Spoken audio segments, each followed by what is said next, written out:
दोस्तों आज हम आपके लिए एक बहुत ही जबरदस्त मिस्ट्री थ्रिलर मूवी लेकर आए हैं जिसमें एक गांव के अंदर प्रेग्नेंट औरतों की बहुत ही बेरहमी से हत्या होने लगती है।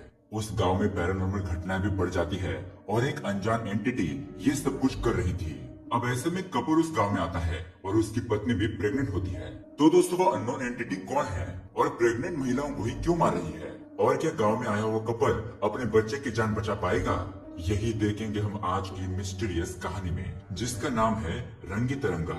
इस कहानी का क्लाइमैक्स बहुत ही जबरदस्त है जो आपको बिल्कुल भी निराश नहीं करेगा, इसलिए दोस्तों वीडियो को एंड तक जरूर देखना है। तो चलिए बिना किसी देरी के शुरू करते हैं आज की कहानी। कहानी की शुरुआत होती है रश्मि नाम की एक प्रेग्नेंट महिला से। हम देखते हैं कि वो अपने पति के साथ फोन पर बातें करते हुए अपने घर की तरफ जा रही होती है, लेकिन पता नहीं बातों ही बातों में वो एक गलत रास्ता ले लेती है और ये रास्ता एक गांव की तरफ जाता है। अब थोड़ा अंदर जाने के बाद रश्मि को उसकी कार के कांच में किसी डरावने इंसान का चेहरा दिखाई देता है। वो घबरा जाती है और तुरंत अपनी गाड़ी रोक देती है, लेकिन तभी उसे अपने आसपास किसी के चलने की आवाज आने लगती है। ऐसा लग रहा हो कि मानो किसी ने अपने पैरों में घुंघरू पहन के रखे हो। अब ये सब कुछ देखकर रश्मि के तो डर के मारे पसीने छूटने लगते हैं। अब इससे पहले कि रश्मि कुछ और सोच पाती तभी वहाँ पर एक मिस्टीरियस एंटिटी आकर रश्मि के ऊपर हमला कर देती है। अब यहाँ पर हमें ये तो बात पता नहीं चलती कि मिस्टीरियस एंटिटी कौन है, लेकिन हमें सिर्फ रश्मि की चीखने चिल्लाने की आवाज बैकग्राउंड में सुनाई देने लगती है और ये सीन यहीं पर कट हो जाता है। अब हमें कुछ टाइम बाद का सीन दिखाया जाता है जहाँ पर संजय और पांडु नाम के फिल्म मेकर एक पब्लिशर के पास आते हैं, क्योंकि दोस्तों ये दोनों अंशु नाम के एक नोवेलिस्ट के ऊपर एक डॉक्यूमेंट्री मूवी बनाना चाहते हैं और आज तक अंशु ने जितनी भी नॉवेल्स लिखी है वो सभी अवार्ड से सम्मानित की गई है। लेकिन यहाँ पर पब्लिशर उन्हें बताता है कि अंशु से मिलना इतना आसान नहीं है। मैंने खुद आज तक उसे नहीं देखा कि वो कौन है, कहाँ रहता है और किस तरह दिखता है। वो तो बस पोस्ट के जरिए अपने नॉवेल्स मुझ तक पहुँचाता है जिसे मैं पब्लिश कर देता हूँ। हाँ, मैं तुम्हारे लिए बस इतना कर सकता हूँ कि तुम्हारे नाम का एक पोस्ट मैं उसे भेज दूंगा कि तुम लोग उसके ऊपर एक डॉक्यूमेंट्री मूवी बनाना चाहते हो, फिर देखेंगे कि वो जवाब में क्या कहता है। अब यहाँ दूसरी तरफ हम अंशु को देखते हैं जो कि गौतम नाम के आइडेंटिटी के साथ रह रहा होता है और उसकी सच्चाई उसकी पत्नी इंदु के अलावा कोई नहीं जानता कि गौतम एक महान नोवेलिस्ट है और यही गौतम अंशु है। अब यहाँ पर हमें पता चलता है कि गौतम अब अपनी एक नोवेल जिसका नाम है रंगी तिरंगा उससे पब्लिश होने के लिए पब्लिशर के पास भेजने के लिए जाने वाला होता है, लेकिन तभी उसकी नजर वहाँ पर रखी हुई डायरी पर पड़ती है जिसके बारे में वो इंदु से पूछता है, लेकिन इस बात को इंदु टाल देती है। अब उसके बाद हम रात को देखते हैं जब ये दोनों सो रहे होते हैं तो इंदु को बहुत ही डरावने सपने आने लगते हैं। वो घबराकर तुरंत ही उठ जाती है। अब ये देखकर गौतम भी परेशान हो जाता है क्योंकि इंदु प्रेग्नेंट होती है और एक बार उसका मिसकैरेज भी हो चुका है, इसलिए दोबारा ऐसी घटना ना हो इसलिए दोनों ही बहुत ज्यादा घबरा रहे होते हैं। अब इंदु गौतम से कहने लगती है कि मैं जानती हूँ कि मुझे डरावने सपने क्यों आ रहे हैं। मैंने तुम्हें बताया था ना कि मेरे गांव के लोग शैतानों के भेष में भूतिया मंदिर की पूजा करते थे। ये उनकी सदियों से चली आ रही परंपरा है, लेकिन जब मेरे दादाजी ने उस गांव को छोड़ा तो वो उस भूतिया मंदिर का सोना अपने साथ ले गए। उसके बाद से हमारे परिवार का कोई भी सदस्य उस गांव में दोबारा नहीं गया और उस गांव को छोड़ने के बाद पता नहीं हमारे परिवार को कौन सा श्राप लग गया। एक एक करके सभी लोग मरने लगे। हाँ, माना कि एक इत्तेफाक हो सकता है, लेकिन फिर भी मैं उस गांव में दोबारा वापस जाना चाहती हूँ ताकि दादाजी का लाया हुआ वो सोना वापस वहाँ पर रख दूं और एक बार अच्छे से पूजा करवा लूं। हो सकता है कि ऐसा करने से मुझे डरावने सपने आना बंद हो जाए। अब गौतम का इन सारी चीजों पर विश्वास नहीं होता, लेकिन फिर भी वो इंदु के लिए मान जाता है। साथ ही यहाँ पर हमें ये पता चलता है कि ये वही गांव है दोस्तों जहाँ पर मूवी की शुरुआत में रश्मि मारी गई थी। अब दोस्तों उसके अगले सीन में हम देखते हैं गौतम और इंदु एक बहुत बड़ा लंबा सफर तय करके आखिरकार उस गांव में पहुंच जाते हैं। अब वहां पर पहुंचने के बाद उन्हें आगे का सफर एक नाव से तय करना था, लेकिन जैसे वो नाव में सवार हो जाते हैं तो वो नाव चलाने वाला इंदु को देखकर बहुत ज्यादा डर जाता है और जल्दी जल्दी उन्हें उनकी मंजिल पर पहुंचाकर बिना पैसे लिए ही वहां से चला जाता है। अब ये देखकर वो दोनों ही हैरान रह जाते हैं कि भाई उसने ऐसा क्या देख लिया जो कि पैसे लिए बिना यहाँ से भाग गया। लेकिन अब ये दोनों इस बात को इग्नोर करके आगे बढ़ जाते हैं। फिर गौतम एक गाड़ी को किराए पर लेता है ताकि उसकी मदद से वो होटल जा सके। अब जैसे ही रात होती है वो होटल की तरफ निकलने लगते हैं और दोस्तों ये उसी रास्ते से गुजरने लगते हैं जिस रास्ते से रश्मि गुजरी थी। अब उस रास्ते से गुजरने पर इंदु को कोई वहाँ पर खड़ा दिखाई देता है जिसने अजीब तरह के कपड़े पहने हुए थे। अब उसे देखकर इंदु घबरा जाती है और गाड़ी की स्टीयरिंग घुमा देती है, लेकिन गौतम जैसे जैसे गाड़ी को संभालता है और एक बहुत बड़ा हादसा होने से ये दोनों बच जाते हैं। लेकिन यहाँ पर अब होता यह है कि स्टीयरिंग घुमाने की वजह से उनकी गाड़ी कीचड़ में फंस गई थी इसीलिए उन्हें आगे का सफर पैदल ही तय करना पड़ता है। लेकिन ये रात के घने अंधेरे में एक जंगल का सफर था। चलकर जाते समय उन्हें अजीब सी आवाजें भी सुनाई दे रही थी, लेकिन उन आवाजों से डरते हुए वो लोग फाइनली होटल तक पहुंच जाते हैं। अब उसके अगले दिन हम देखते हैं इंदु जब कुएं से पानी निकाल रही होती है तो तभी उसे ऐसा महसूस होता है कि किसी ने उसे कुएं के अंदर खींचने की कोशिश की, लेकिन तभी गौतम वहां पर आकर उसे पकड़ लेता है। अब इसके बीच वहां पर कलिंगा नाम का एक आदमी आता है और वो गौतम को इस गांव के बारे में बताने लगता है कि यहाँ के लोगों का मानना है कि कुएं के अंदर एक शैतान रहता है। तुम लोग शहर से आए हुए लग रहे हो, इसलिए तुम्हें इन चीजों पर भरोसा नहीं होगा, लेकिन मेरी बात मानो, तुम लोगों को यहाँ पर थोड़ा सावधान रहने की जरूरत है। यहाँ के कल्चर से जुड़ी चीजों को मजाक में मत लेना, क्योंकि ये सारी चीजें तुम पर भारी पड़ सकती है। लेकिन दोस्तों, जैसा कि हम जानते हैं, गौतम इन सारी चीजों पर विश्वास नहीं करता और वो यहाँ पर भी इन सारी चीजों पर ज्यादा ध्यान नहीं देता। अब उससे अगले दिन गौतम अपने कुछ राइटिंग्स को पब्लिशर को भेजने के लिए पोस्ट ऑफिस चला जाता है, क्योंकि वो अपना एड्रेस लिखने के बजाय हमेशा पोस्ट ऑफिस का ही एड्रेस लिखता है। अब यहाँ आने के बाद उसे पता चलता है कि यहाँ का पोस्ट मास्टर और कोई नहीं बल्कि कलिंगा ही है। साथ ही वहाँ पर शंकर नाम का एक स्कूल टीचर भी होता है। अब ये दोनों गौतम को कुछ दिनों में होने वाले नाटक में आने का इनविटेशन दे देते हैं। हमें यहाँ पर पता चलता है कि उस नाटक में कलिंगा एक रोल अदा करने वाला है, इसलिए अब गौतम उसका इनविटेशन स्वीकार करता है। लेकिन जैसे वो वहाँ से घर पर जा रहा होता है तभी रास्ते में एक आदमी उससे शूट करने की कोशिश करता है, लेकिन लकीली गौतम उससे बच जाता है। गौतम उस आदमी को पकड़ने की कोशिश भी करता है, लेकिन वो आदमी वहाँ से भाग जाता है। इधर हम इंदु को देखते हैं जो कि घर में अकेले ही होती है। तभी उस घर में रखा हुआ ग्रामोफोन अपने आप ही बजने लगता है, साथ ही साथ वहाँ पर रखी हुई कुर्सी अपने आप ही हिलने लगती है। अब ये सब कुछ देखकर वो बहुत ज्यादा घबरा जाती है और डर के मारे वो सीढ़ियों से नीचे गिरने ही वाली थी, लेकिन तभी वहाँ पर गौतम आकर उसे बचा लेता है। अब उसके बाद गौतम इंदु के बिना ही कलिंगा का नाटक देखने के लिए चला जाता है, क्योंकि इंदु की तबीयत थोड़ी ठीक नहीं थी। लेकिन यहाँ इंदु तो घर पर अकेली होती है। तभी उसे फिर से अचानक अजीबोगरीब आवाजें सुनाई देने लगती है। वो दरवाजे पर किसी को डांस करता हुआ देखती है। वो उसे देखकर डर के मारे पैनिक होने लगती है, लेकिन लकीली गौतम वहाँ पर आकर दोबारा उसे संभालता है। वो उसे शांत करते हुए कहता है कि तुम्हें घबराने की कोई जरूरत नहीं है, लगता है कि तुमने कोई बुरा सपना देखा होगा।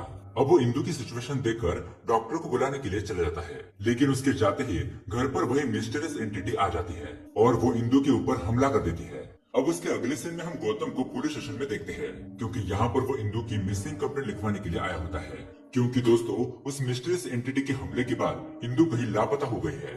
तो पुलिस ऑफिसर इंदु की फोटो मांगते हैं, लेकिन गौतम के पास इंदु की कोई भी फोटो नहीं होती। वो बताता है कि कुछ ही महीने पहले हमारे घर पर एक शॉर्ट सर्किट हुआ था और उसी घटना में हमारे घर में आग लग गई और सारी फोटो उसी आग में जलकर राख हो गई।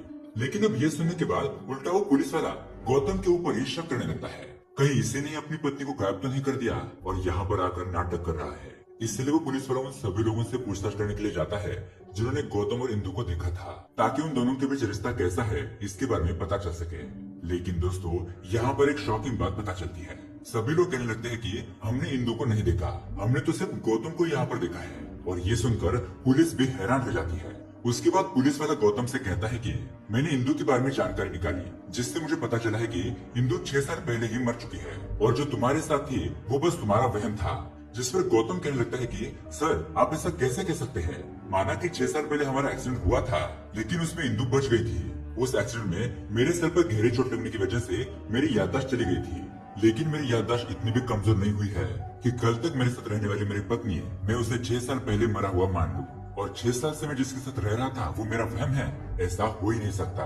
अब इन सारी चीजों से गौतम बहुत ज्यादा परेशान हो जाता है और सोचने लगता है कि आखिर मैं अपनी पत्नी को ढूंढूं कहाँ। तभी उसे याद आता है कि जब वो इस गांव में आया था तो एक नाव वाले आदमी ने इंदु को देखा था, इसलिए वो तुरंत ही उसके घर पर पहुंच जाता है ताकि उससे ये पूछ सके कि उस दिन उसने ऐसा रिएक्ट क्यों किया था। लेकिन वहाँ पर पहुँचने के बाद उसे पता चलता है कि वो तो 1 घंटे पहले ही सांप के काटने की वजह से मर गया है। और अब ये सुनकर गौतम की हालत खराब हो जाती है। उसे समझ नहीं आ रहा था कि उसके साथ ये क्या हो रहा है। तभी उससे वहाँ पर एक आदमी दिखाई देता है जो कि उसे शूट करने की कोशिश कर रहा था, इसलिए गौतम फिर से उस आदमी का पीछा करने लगता है। लेकिन भागते भागते वो संध्या से टकरा जाता है और संध्या जो कि अंशु को ढूंढते ढूंढते इस गांव में पहुंच चुकी थी, क्योंकि दोस्तों कुछ दिन पहले गौतम ने अपनी राइटिंग यहाँ के पोस्ट ऑफिस से पब्लिशर के पास भेजी थी और इस पोस्ट ऑफिस का एड्रेस निकालकर संध्या इस गाँव में आ गई थी। अब यहाँ तो संध्या उसे पहचान नहीं पाती कि गौतम ही अंशु है, और उसकी बातों से उसे शक जरूर होता है। साथ ही साथ वो गौतम को परेशान देखकर उसे पूछने लगती है कि तुम इतने ज्यादा परेशान क्यों हो, जिस पर अब वो उसे सारी बातें बता देता है और कहता है कि शायद पुलिस वाले सोच रहे हैं कि मैंने 6 साल पहले अपनी याददाश्त खो दी और आज तक मैं उसी सदमे में जी रहा हूँ। वो ये भी कह रहे हैं कि मेरी पत्नी इंदु 6 साल पहले ही मर गई है और कल तक जो मेरे साथ थी वो मेरा वहम था। लेकिन ऐसा कैसे हो सकता है? जिस पर संध्या कहती है कि हो सकता है कि पुलिस वाले झूठ कह रहे हो, हमें इस बारे में और जानकारी निकालनी चाहिए। इसके बाद वो दोनों ही वहाँ के जंगल में आकर पूरी छानबीन करने लगते हैं, लेकिन तभी वहाँ उनको इलीगल तरीके से चल रही माइनिंग दिखाई देती है और ये सब माइनिंग एक नेता कर रहा होता है, जिसके साथ वही आदमी है जिसने गौतम पर हमला किया है। अब इससे गौतम को लगता है कि शायद मैं इस माइनिंग के बारे में जान न जाऊं, इसलिए वो आदमी मुझ पर हमला कर रहा था। अब उसके बाद गौतम शंकर और कलिंगा के पास आ जाता है तो ये लोग उसे गांव के बारे में बताने लगते हैं कि कुछ साल पहले अंगारा नाम का एक आदमी गांव में रहता था। वो उस भूतिया मंदिर की पूजा करता था, लेकिन एक रात अचानक वो कहीं गायब हो गया। लेकिन उसके अगले दिन अंगारा का शव पेड़ से लटका हुआ मिला, लेकिन उसका सर गायब था। और तब से आज तक अंगारा के मरने वाले दिन कोई न कोई गायब जरूर होता है और ठीक 11वें दिन लोगों को पहाड़ों से चीखने चिल्लाने की आवाज आती है। इसीलिए हमें लगता है कि शायद अंगारा की आत्मा इंदु को लेकर गई होगी। अब ये सुनने के बाद तो गौतम और भी ज्यादा परेशान हो जाता है। उसके बाद संध्या और गौतम दोनों ही पुलिस स्टेशन जाकर उन सारे लोगों के बारे में पता करते हैं जो लोग यहाँ से गायब हुए थे। तब उन्हें पता चलता है कि 7 जुलाई को अंगारा की मृत्यु हुई थी और उसके बाद से आज तक करीब करीब 12 लोग गायब हो चुके हैं और वो भी 7 तारीख को ही। और हैरानी की बात ये थी कि अब तक जो गायब हुए हैं वो सारी महिलाएं ही थी और इस बार इंदु गायब हो गई थी। ये देखकर वो दोनों ही शॉक हो जाते हैं। फिर संध्या पांडु को इंदु के बारे में जानकारी निकालने के लिए कहती है, जिस पर वो बताता है कि 6 साल पहले हुई दुर्घटना में इंदु और गौतम दोनों ही मारे गए थे। अब ये जानने के बाद गौतम कहता है कि पागल हो गए हो क्या, तुम्हें क्या मैं यहाँ पर जिंदा नहीं दिखाई दे रहा हूँ? कल तक कह रहे थे कि 6 साल पहले मेरी पत्नी मारी गई है, मैं वहम में जी रहा हूँ, और आज कह रहे हो कि मैं ही मर गया हूँ। देखो मैं तुम्हारे सामने आज भी जिंदा हूँ, यहाँ कोई आत्मा नहीं है। अब संध्या उसे समझाने लगती है कि ऐसा कुछ नहीं है, सब कुछ ठीक हो जाएगा, हमें टेंशन में नहीं बल्कि शांति से इस गुत्थी को सुलझाना होगा।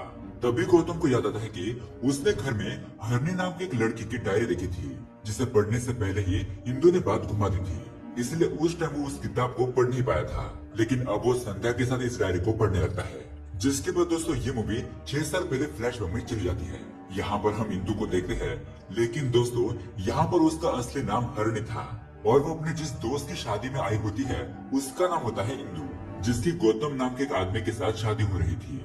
लेकिन तब तक एक आदमी हरणी के साथ बदतमीजी करने की कोशिश करने लगता है, जिस वजह से गुस्से में आकर हरणी उसे गाड़ी से टक्कर मार देती है, जिसमें वो आदमी मारा जाता है। अब इस घटना से हरणी बहुत ज्यादा घबरा जाती है, लेकिन उसकी दोस्त इंदु और उसका पति गौतम उसे समझाने लगते हैं और कहते हैं कि तुम हमारे साथ हमारे गांव चलो, वहां जाने के बाद तुम पुलिस वालों को बता देना कि जब ये आदमी मरा तो उस वक्त तुम गाँव में थी, इससे तुम बच जाओगी। जिस पर हरणी भी मान जाती है। अब उसके बाद हमें गौतम का फ्लैशबैक दिखाया जाता है। और दोस्तों जिस गौतम को हमने मूवी के शुरुआत में देखा था, तो वो असल में गौतम नहीं बल्कि संध्या का बॉयफ्रेंड सिद्धार्थ होता है। वो दोनों एक कपल थे जिनका इंदु, हरणी और गौतम से कोई भी लेना देना नहीं था। लेकिन एक दिन जब सिद्धार्थ इंदु के गांव किसी काम से आया था, तब उसका एक्सीडेंट गौतम की गाड़ी से हो गया, जिसमें इंदु और हरणी भी सवार थे। ये एक्सीडेंट इतना ज्यादा खतरनाक था कि उसमें इंदु और गौतम दोनों ही मारे गए, लेकिन हरणी और सिद्धार्थ बच जाते हैं। सिद्धार्थ के सर पर बहुत गहरी चोट लग गई थी और इस वजह से उसकी याददाश्त चली जाती है। अब ये सारा एक्सीडेंट होते हुए उस नाव चलाने वाले आदमी ने देखा था और उसे लगा कि उस एक्सीडेंट में हरणी की मौत हो गई है, इसलिए उसने कुछ दिन पहले जब हरणी को सिद्धार्थ के साथ देखा था, तो वो हरणी को देखकर डर गया था। उसे लगा कि ये हरणी नहीं बल्कि कोई आत्मा है और अब हरणी पुलिस से बचने के लिए अपनी पहचान बदल लेती है। हरणी अपना नाम बदलकर इंदु रख देती है। साथ ही अब यहाँ पर सिद्धार्थ भी अपनी याददाश्त भूल चुका था, तो इस बात का फायदा उठाकर हरणी उसको बताती है कि मैं ही इंदु हूँ और तुम गौतम हो। इसीलिए दोस्तों रिकॉर्ड के हिसाब से हर जगह पर यही लिखा था कि एक्सीडेंट में इंदु और गौतम दोनों ही मारे गए, और ये बात सच भी थी। वे सब सिद्धार्थ के साथ रहते रहते हरणी को भी उससे प्यार हो गया था, इसलिए कभी उसके अंदर हिम्मत नहीं हुई कि वो सिद्धार्थ को जाकर सच बता दे। उसके बाद हरणी ने गौतम को यानी कि सिद्धार्थ को अपने दादाजी के बारे में जो भी बताया था, वो असल में असली इंदु के दादाजी के बारे में था, और असली इंदु को भी इस तरह के भयानक सपने आते थे। और अब यहाँ पर हमें पता चलता है कि इन सपनों से छुटकारा पाने के लिए असली इंदु हरणी और असली गौतम के साथ उस गांव में दोबारा से आई थी। लेकिन एक्सीडेंट की वजह से वो मारी गई। और अब उसके बाद से हरणी को भयानक सपने आने लगे और उसे ऐसा लगा कि वो इंदु का अधूरा काम पूरा कर देगी तो उसे भयानक सपने नहीं आएंगे। इसीलिए वो सिद्धार्थ के साथ इस गाँव में आई थी। लेकिन दोस्तों, ये सारी बातें जानने के बाद भी गौतम यानी सिद्धार्थ को कुछ भी याद नहीं आता। उसे बस इतना याद होता है कि इंदु उसकी पत्नी है और कुछ भी नहीं। अब दोस्तों, यहाँ पर हरणी तो लापता हो गई है। भले ही हरणी ने इंदु की आइडेंटिटी चुराई हो, लेकिन वो तो लापता हो चुकी है। इसीलिए सिद्धार्थ को उसको ढूंढना ही पड़ेगा, यानी कि दोस्तों गौतम को। दोस्तों, इससे आगे हम सिद्धार्थ को गौतम ही बुलाएंगे ताकि ज्यादा कंफ्यूजन ना हो, और हरणी को हम इंदु ही बुलाएंगे ताकि स्टोरी सबको समझ में आ जाए। अब दोस्तों, ये संध्या जो यहाँ पर आई है, ये इन सारी चीजों को जानती थी और उसे ये भी पता था कि सिद्धार्थ बढ़िया नोवेल लिखता है। इसीलिए वो डॉक्यूमेंट्री मूवी बनाने के बहाने से अंशु से मिलना चाहती थी, क्योंकि कहीं ना कहीं उसे लग रहा था कि अंशु ही उसका सिद्धार्थ है जो 6 साल पहले गायब हो गया था। लेकिन ये सारी चीजें जानने के बाद भी संध्या अभी गौतम को कुछ भी नहीं बताती, क्योंकि उसके दिमाग में पहले से ही बहुत सारी चीजें चल रही है, तो उसके दिमाग पर गहरा असर भी हो सकता है। अब संध्या उसकी गर्लफ्रेंड थी, ये बात अगर वो जानेगा तो वो और भी ज्यादा परेशान हो जाएगा। इसीलिए वो संध्या और गौतम इंदु का पता लगाने में लग जाते हैं, जिसके बाद उन्हें पता चलता है कि आज तक जितने भी महिलाएं गायब हुई है, वो सारी की सारी महिलाएं प्रेग्नेंट थी और उनके घर वालों के अलावा सिर्फ डॉक्टर ये बात जानते हैं कि वो प्रेग्नेंट है। इसलिए वे दोनों ही गांव के डॉक्टर के पास आ जाते हैं और उसे जबरदस्ती पूछने लगते हैं कि कहीं तुम ही सब में शामिल तो नहीं हो। तब वो डॉक्टर बताता है कि सबसे पहले लापता होने वाली महिला अनुसुया, उसके साथ मेरा चक्कर चल रहा था, जबकि वो पहले से ही शादीशुदा थी। लेकिन जिस दिन अंगारा गायब हुआ, उसी दिन अनुसुया भी गायब हुई, जिसके 11 दिन के बाद मैंने पहाड़ी के पास बने एक पुराने घर से उसके चिल्लाने की आवाज सुनी। मैं बहुत ज्यादा डर गया था, इसलिए मेरी वहाँ पर जाकर देखने की हिम्मत नहीं हुई। बस इसके अलावा मैं कुछ भी नहीं जानता। अब ये जानने के बाद गौतम और संध्या बिल्कुल भी हैरान हो जाते हैं और वह सोचने लगते हैं कि डॉक्टर के बाद कौन हो सकता है जिसे महिलाएं प्रेग्नेंट है ये बात पता हो, क्योंकि अपहरण करने वाला सिर्फ प्रेग्नेंट महिलाओं को ही गायब कर रहा था। इसलिए उनका सीधा शक कलिंगा पर जाता है। जी हाँ दोस्तों, वही पोस्ट ऑफिस में काम करने वाला कलिंगा, जो कि महिलाओं की रिपोर्ट पोस्ट ऑफिस के जरिए उनके घर पर पहुंचाता है। और दोस्तों, इतना ही नहीं, बल्कि उसका नाम कलिंगा भट्ट है और उसकी ही पत्नी 18 जुलाई को मारी गई थी, यानी कि ठीक 7 जुलाई के 11 दिन बाद, और वो भी 12 साल पहले। तो अब ये सब कुछ जानने के बाद गौतम को समझने में ज्यादा देरी नहीं लगती कि इन सभी महिलाओं को गायब करने के पीछे कलिंगा का ही हाथ है। अब दोस्तों, हमें 5 का सीन दिखाया जाता है, जहाँ पर हम कलिंगा को देखते हैं। कलिंगा जब घर पर आता है तो उसकी पत्नी अनुसुया उसे किसी दूसरे आदमी के साथ बेड पर दिखाई देती है। अब वो आदमी कलिंगा को देखकर तुरंत ही वहाँ से भाग जाता है और उसकी शक्ल कलिंगा देख नहीं पाता। लेकिन तभी वहाँ से नाटक में काम करने वाला अंगार नाम का आदमी गुजरता है और उसके पीछे अनुसुया जाकर छुप जाती है, क्योंकि अब गुस्से में आकर कलिंगा अनुसुया को मारने पीटने वाला था। लेकिन ये देखकर कलिंगा को लगता है कि अंगारा ही वो इंसान है जिसका चक्कर अनुसुया के साथ चल रहा है। इसीलिए वो गुस्से में आकर बेचारे की गर्दन काटकर उसे पेट से लटका देता है, जिसके बाद वो अनुसुया को पहाड़ी के पास बने हुए घर में लेकर जाता है और खुद भी नाटक के किरदार वाला कपड़ा पहन लेता है, क्योंकि उसे लग रहा था कि उसकी पत्नी अंगारा को वो नाटक में काम करता है, इसीलिए पसंद करती है।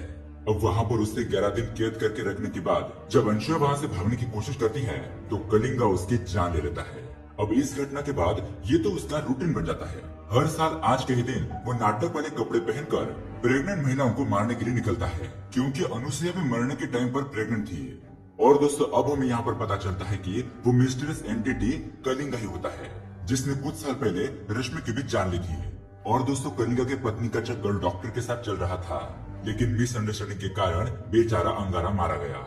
खैर, अब हम प्रेजेंट टाइम में आते हैं और गौतम को ये बात पता चलती है कि आज 11वां दिन है, तो आज कलिंगा इंदु को मारने वाला है।